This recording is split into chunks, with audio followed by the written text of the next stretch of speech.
Hi, everyone. Hey, today I got a call from a potential client who literally had just gotten into an accident. And the question was, what do I do? This video is a summary of the 10 things that me as a lawyer would recommend that you do.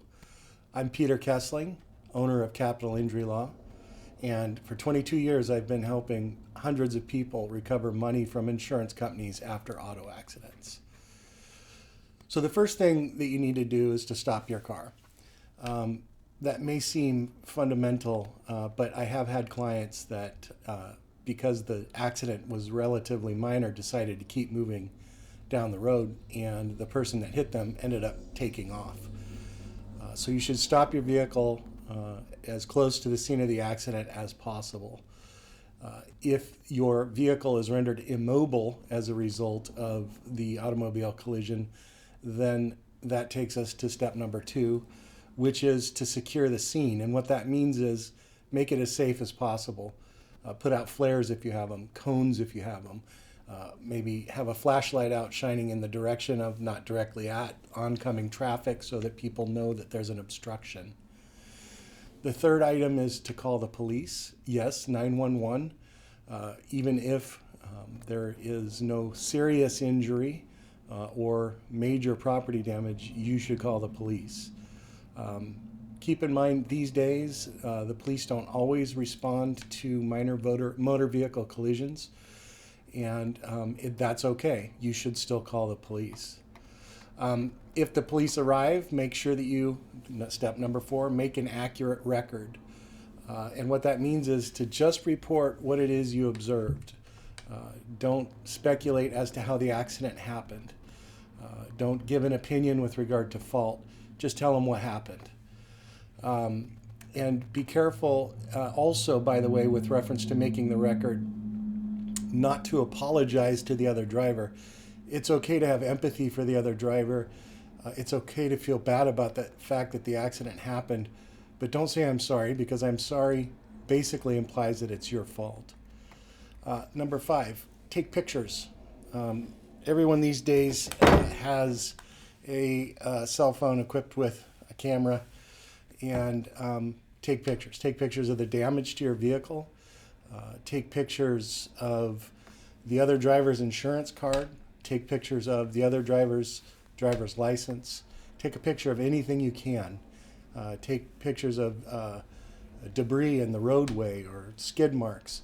All these things are helpful, especially if the other driver denies that it was their fault. Number 6 is to exchange information. If you take pictures of driver's license and insurance cards, and by the way, of the other person's vehicle, that would satisfy this criteria. If you don't, get out a good old-fashioned notepad or piece of paper and pen, write down name, address, telephone number, driver's license number, insurance company and policy number, the make, model of the vehicle that the other person's driving, as well as the license plate. Number 7, report the accident to your insurance company.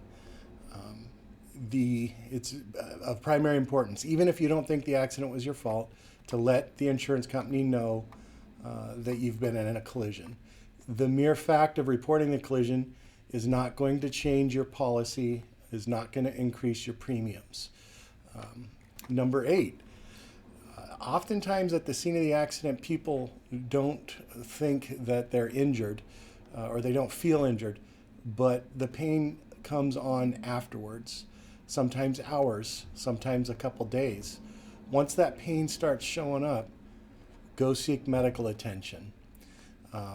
If you don't think that it's enough pain to justify emergency room, seek out a chiropractor or some other type of medical service. Your general medicine provider, GP, is also a good option. Next, keep a file. In other words, if you have digital photographs, save them in a file. Or if you have paper, keep them in a real physical file.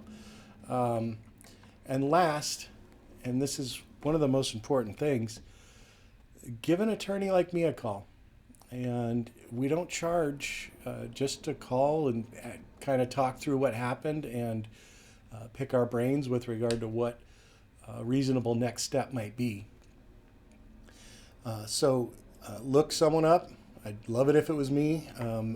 And I'd be happy to talk to you about it. If you would like, I can send you a copy of a checklist, a flyer that I have that basically summarizes these. You can keep it in your car. You can give it to your kids, to your mother, whoever. All you got to do is send me a message with your name and address, and I'll mail it to you, no charge. I hope you're well, and stay safe out there.